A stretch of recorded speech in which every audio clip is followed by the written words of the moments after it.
Alors bonjour à toutes et à tous et bienvenue à ce webinaire Stratégie Bourse Forex du jeudi 28 mars 2019. Je suis Nizar, très heureux de vous retrouver pour ce dernier point de marché de la semaine en ma compagnie. Je vous laisse d'abord prendre connaissance de l'avertissement légal sur les risques. On va parler bien sûr du Brexit. Hier, le Parlement a donc rejeté les 8 propositions indicatives. Theresa May a indiqué qu'elle serait prête en effet à démissionner si le Parlement approuvait son accord négocié avec l'Union européenne, donc les incertitudes demeurent. Je rappelle que nous sommes à la veille du jour qui était censé être la date officielle du Brexit, donc le 29 mars. Mais voilà, le Brexit a été décalé, comme vous savez, donc soit au 12 avril, soit au 22 mai, en fonction du fait que s'il y a accord ou pas. Donc pour le moment, il y a toujours des incertitudes. On va en reparler voilà, il y a une configuration technique qui est vraiment intéressante, qui est apparue sur le cours Euro-GBP. Je vais en reparler dans un instant. Mais d'abord, voilà, je vous laisse juste prendre en compte un avertissement légal sur les risques. Et vous êtes nombreux aujourd'hui au webinaire. Sachez que ça me fait énormément plaisir. Merci. Le trading avec effet de levier amplifie toujours les gains et les pertes. Un compte risque limité présente un risque de perte du capital investi. L'investissement sur compte titre présente un risque de perte en capital. Et j'ai fourni exclusivement un service d'exécution d'ordre. Cette présentation est donnée à titre indicatif et ne saurait être considérée comme un conseil ou une recommandation. Voilà.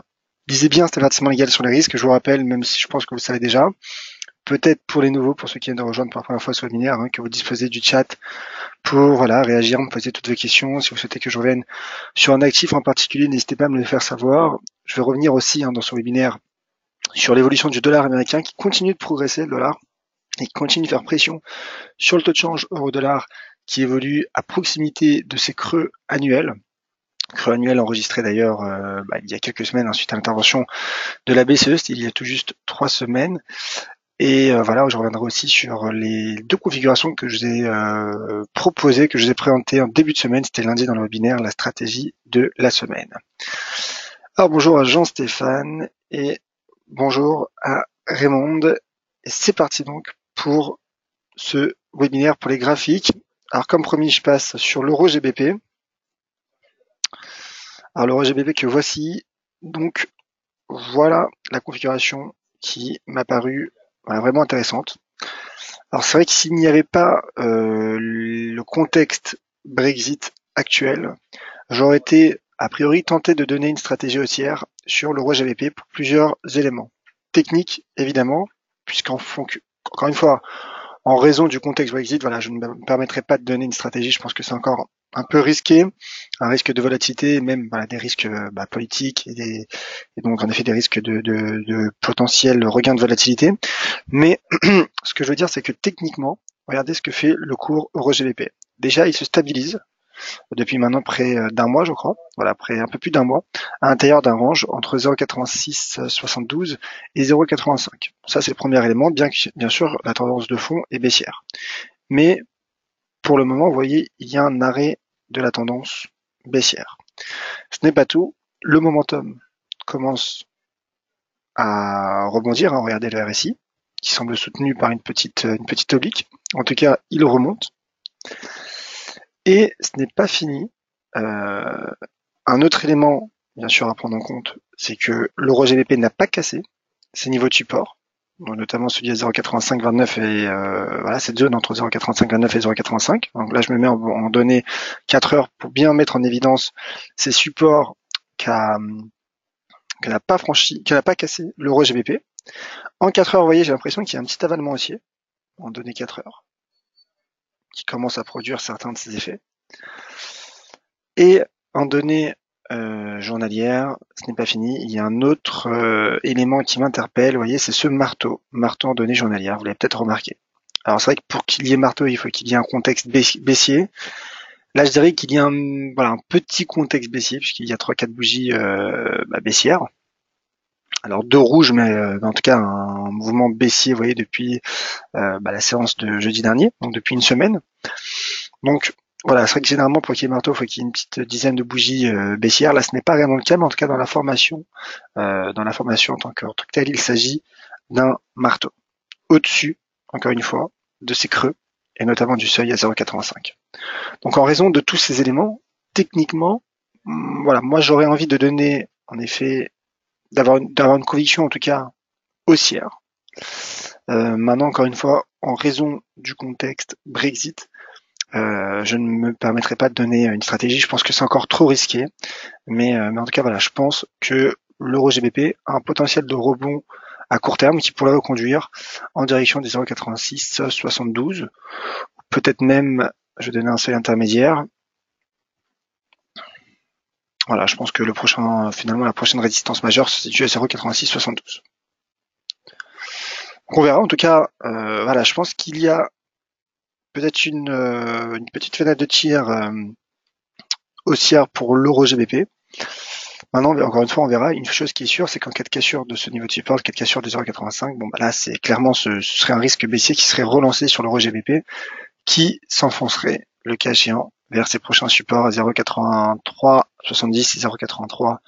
Vous voyez, des supports de long terme. En tout cas, voilà, c'est vrai que cette configuration sur le rejoint BP, je l'ai bien aimé.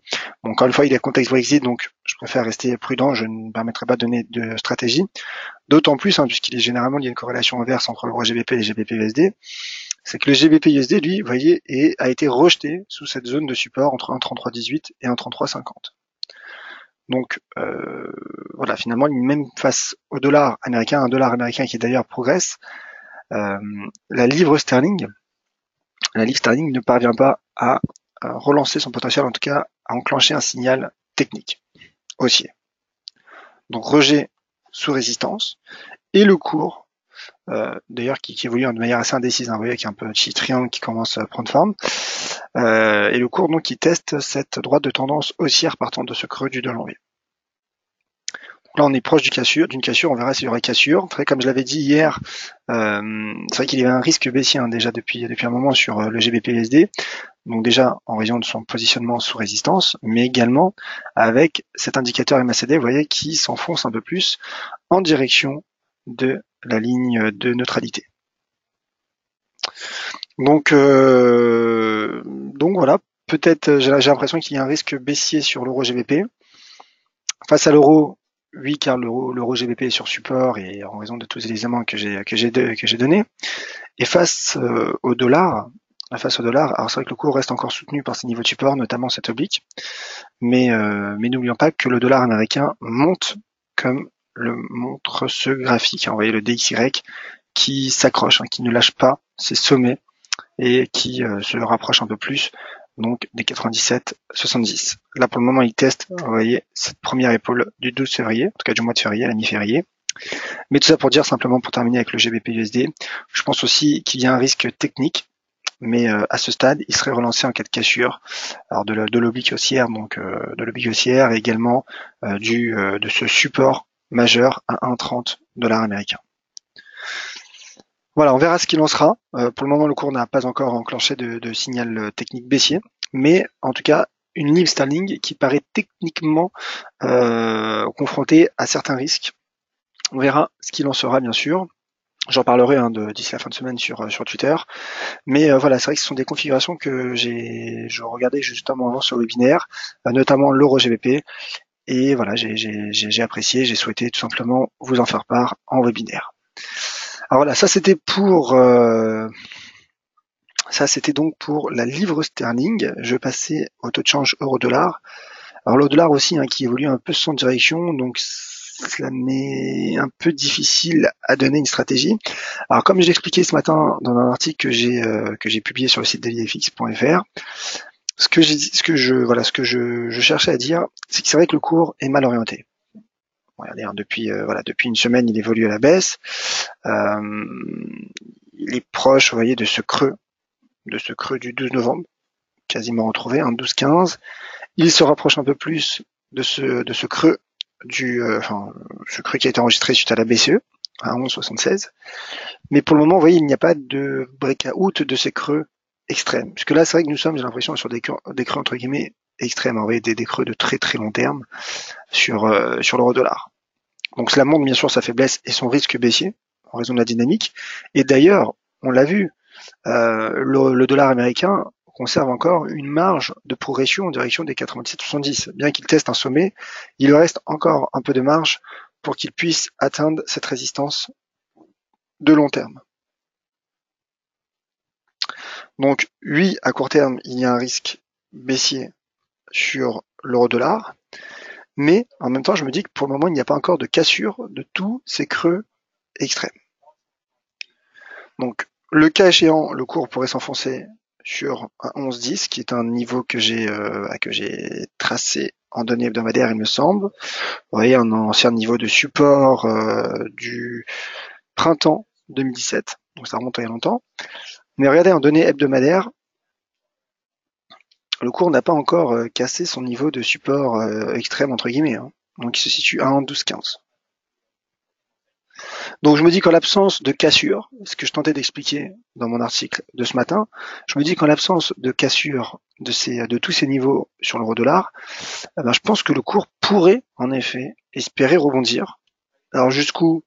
J'ai parlé du seuil à 1,14, car regardez en données 4 heures, je pense que c'est la prochaine résistance voilà, assez majeure en données 4 heures.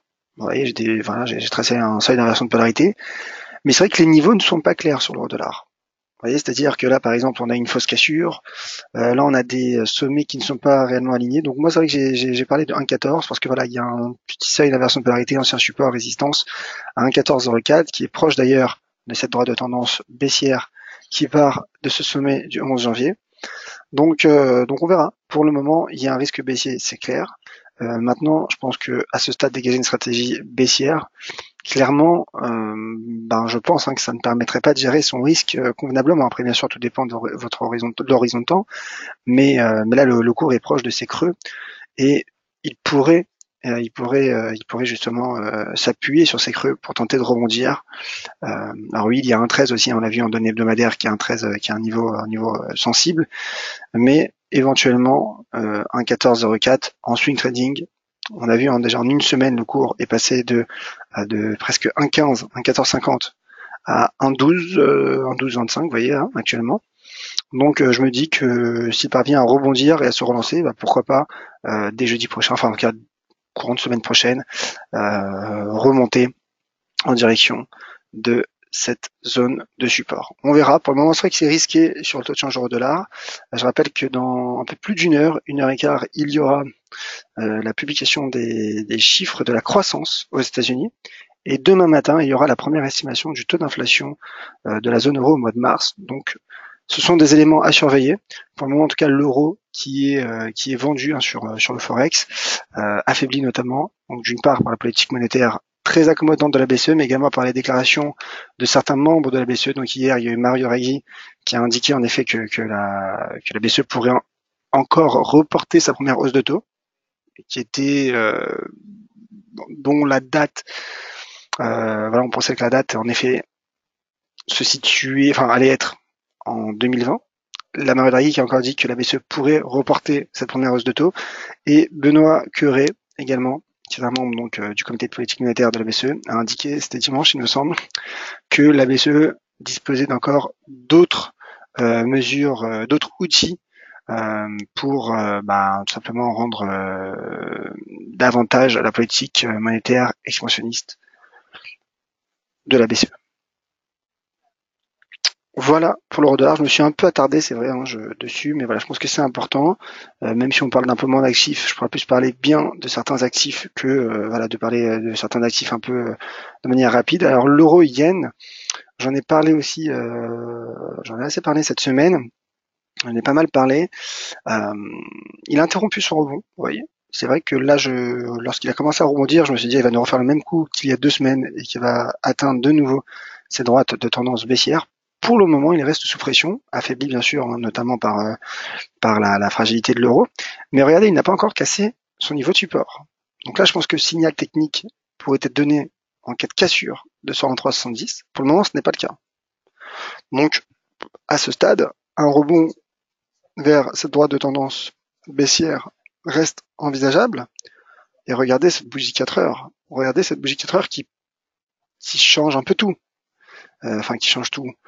Qui me conforte dans l'idée que le cours pourrait rebondir. Parce que là, en effet, il s'agit d'un marteau inversé. Il s'agit d'un marteau inversé en données 4 heures. Là, on a bien un contexte baissier que ce soit court terme ou même sur du, voilà, on va dire oui, court terme, quoi. Mais même sur la dernière, les 10 dernières bougies, vous voyez, on a un contexte baissier. Donc là, avec ce marteau inversé sur support, je me dis que l'euro-yen pourrait rebondir. L'euro, on l'a vu face au dollar américain, est également proche de ses niveaux de support, donc ça pourrait correspondre avec un rebond de l'euro qui est proche donc de ses creux annuels. Maintenant, voilà, encore une fois, ce n'est que l'aspect théorique. Dans la pratique, il y a une nette tendance baissière sur l'euro et notamment sur l'euro yen qui fait davantage pression sur 123,70.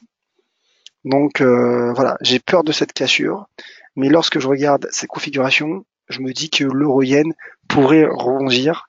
Maintenant, on verra si le marché respectera ou non les configurations. Donc là, à court terme, il y a 125, vous voyez, ce petit sommet qui a été formé mardi.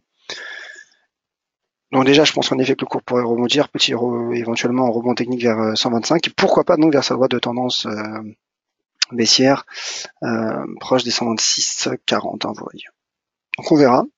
Mais encore une fois, j'insiste bien sur le fait que pour le moment, ce niveau de support est mis sous pression et il pourrait bien sûr, il pourrait céder, bien qu'il y ait en effet un marteau inversé en donné 4 heures et que le cours donc soit une nouvelle fois sur support. Voilà, c'est vrai que les configurations sont intéressantes. Maintenant, en effet, donner des stratégies de retournement, c'est toujours un peu risqué, puisque cela va à l'encontre de la tendance actuelle. C'est pour ça que je préfère plus être prudent, parce que c'est vrai que c'est important, mais lorsque je regarde l'analyse technique, je me dis en effet que c'est qu'il y a un potentiel, que le cours en tout cas pourrait profiter d'un rebond technique, pourrait profiter d'un rebond. On verra l'euro CHF également. Vous voyez l'euro CHF un peu dans la lignée de ce que je viens de dire, qui est aussi orienté à la baisse. D'ailleurs, dont le RSI s'enfonce. Le RSI vient de pénétrer en zone de survente, mais le cours n'a pas encore rompu son niveau de support, pour le coup vraiment extrême, à 1,1183. Il ne parvient pas encore à rebondir, mais voilà, j'ai envie de dire sur l'euro CHF, c'est soit un rebond maintenant et le cours se stabilise et remonte vers 1,1325, soit il casse ce niveau de support et là en effet ça peut faire mal. Donc cela montre encore une fois la faiblesse de l'euro, mais ça montre aussi que l'euro est sur ses niveaux de support extrêmes, il est sur des niveaux de support annuels. Donc voilà, un peu comme je viens de dire sur l'euro yen, sur l'euro dollar, j'ai presque envie de dire, en tout cas c'est le ressenti que j'ai, ce n'est qu'un avis personnel, mais voilà, j'ai presque envie de dire que c'est soit l'euro remonte rapidement, enfin je veux dire dans les prochaines heures, dans les prochaines séances, soit au contraire il serait confronté à un plus sérieux risque baissier du point de vue de l'analyse technique. Voilà donc pour l'euro CHF. Je vais parler aussi de la stratégie que j'avais donnée en début de semaine, parce que je vois justement qu'il y a une question, c'est Jean-Stéphane qui demande si alors c'est une question sur l'AID-NZD, poursuite du rebond, demande, alors regardez ça. Ensuite, il faudrait donc bien sûr du NZD CAD. Alors, l'AID NZD. Alors, où est-il? Le voici. Alors, le rebond a bien pris forme, vous voyez, avec ce double creux, cette divergence haussière entre stochastique et prix. Il l'a franchi d'ailleurs, il a franchi cette première résistance 1,0390, mais il reste couvert par cette droite de tendance baissière. Là, je pense qu'il est face à une zone de résistance donc composée de cette droite de tendance, mais également du seuil à 23,6% de Fibonacci. Ce n'est pas un simple seuil Fibonacci, c'est également, vous voyez, c'est ce support qui part du 23 janvier, vous voyez, seuil d'inversion de polarité. Donc, est-ce que le cours va remonter ou pas? Ça, je peux pas vous le dire parce que je ne sais pas, je suis pas devin, mais ce que je peux vous dire, c'est qu'un franchissement de cette double résistance, selon moi, selon mon interprétation, mon analyse technique, cela relancerait le potentiel de l'AID NZD qui évolue dans une forte tendance baissière d'ailleurs depuis le mois d'août dernier. Donc voilà, je pense, la zone de résistance à surveiller sur la paire AUD NZD. Pour le moment, il reste confronté donc à un risque technique. Le NZD CAD. Alors je parlais justement de ceux d'inversion de polarité hier à 0,90-90. Vous voyez qu'il y a un rebond technique. Alors c'est vrai que pour le moment, la stratégie que j'ai donnée lundi ne prend pas forme, mais le cours reste soutenu par ce support. Je regarde si, voilà, j'ai l'impression aussi qu'il y a une droite de tendance. Une droite de tendance intéressante qui pourrait là aussi faire réagir le cours.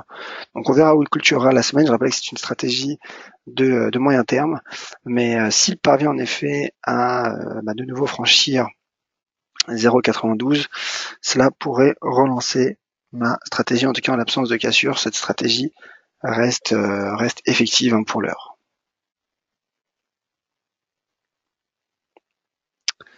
Alors je vais voir les autres questions parce que c'est vrai que je me suis attardé, l'heure avance.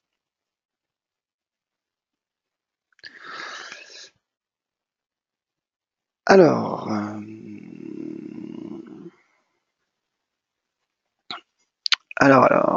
question de Tony, l'Eurocad, le support est erroné, vous avez noté 1,5135 alors qu'il est à 1,5035. Alors merci de me prévenir, on va regarder ça. C'est possible, c'est très possible, hein, ce ne serait pas ma première erreur et sûrement pas la dernière en effet, vous voyez, puisque le seuil à 1,51 est ici, et donc là je l'ai mis sous ce niveau. Donc merci en effet, d'ailleurs je l'ai mis sur un article que je vais modifier, voilà, je vais modifier ce graphique. Merci de me l'avoir dit mon cher Tony. D'ailleurs sur l'Eurocad, vous voyez là aussi il teste un double support, mais il est sous pression, encore une fois l'Eurocad, mais je me dis que sur ce double support, composé donc de la partie inférieure de ce range court terme, à 1,50-35 justement et de cette droite de tendance, je me dis que techniquement le cours pourrait remonter, un peu comme l'euro-yen, mais c'est pour ça que je dis que pour le moment le cours n'en prend pas la direction et continue de faire pression sur ces niveaux de support. Donc attention aux cassures, quoi. Attention aux cassures, mais s'il doit y avoir un rebond, là en termes de timing, ce serait pas mal. Et vous voyez d'ailleurs, alors là même si ce n'est pas de la même ampleur, là aussi j'ai l'impression qu'il y a eu un marteau inversé, mais bon, il n'y a pas un réel Enfin oui, vous voyez, là aussi, il y a un contexte baissier, il y a un marteau inversé, pour le moment, il ne produit pas ces effets. Donc, prudence par rapport à l'euro-yen, qui, malgré son marteau inversé, pourrait lui aussi casser ses niveaux de support. En tout cas, merci, mon cher Tony. Alors, Halloween. Bonjour, je voudrais comprendre un phénomène. Il s'est passé quoi hier sur l'or à 15h40? Une grosse chute alors qu'il n'y avait pas de news à ce moment précis. Alors, on va regarder ça. Alors, c'est parfois il s'agit simplement de robots qui sont simplement déclenchés. Alors, on va regarder hier à 15h40, on m'a dit donc ce serait cette bougie. Hier, pardon. Donc, le 27 mars. Alors, ça dépend, voilà, encore une fois, vous parlez de grosses chutes, mais ça dépend en quelle unité de temps vous êtes. Parce que regardez, quand je regarde ce graphique 4 heures, je me dis non, il y a un recul, mais pas plus important que par exemple, ou quasiment, enfin, pas beaucoup plus important que ceux qui voyaient que ces bougies 4 heures de jeudi dernier, et idem pour cette bougie 4 heures de ce matin, vous voyez. Donc il y a un repli qui va sûrement correspondre à un moment de rebond pour le dollar américain. Il y a peut-être eu des statistiques de second rang, on va regarder ça, mais voilà, il s'agit en effet d'une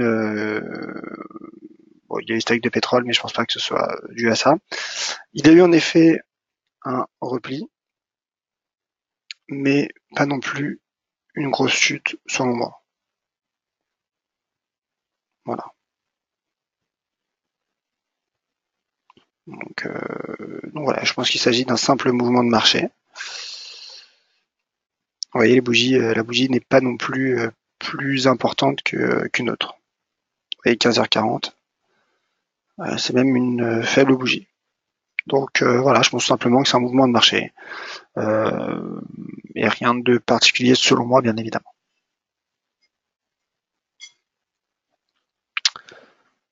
Alors,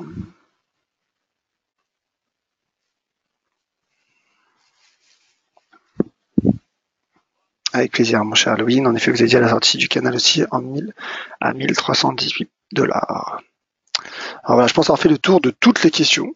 Bah écoutez, simplement pour dire un mot sur le marché boursier, donc le CAC 40 qui statu quo par rapport à hier, avant-hier, qui continue de tester cette épaule potentielle, 44K sur des 5240, ce serait une épaule tête-épaule qui prendrait forme et donc un risque baissier, mais pour le moment le cours reste à la fois soutenu par ce support, mais en même temps il est sous résistance.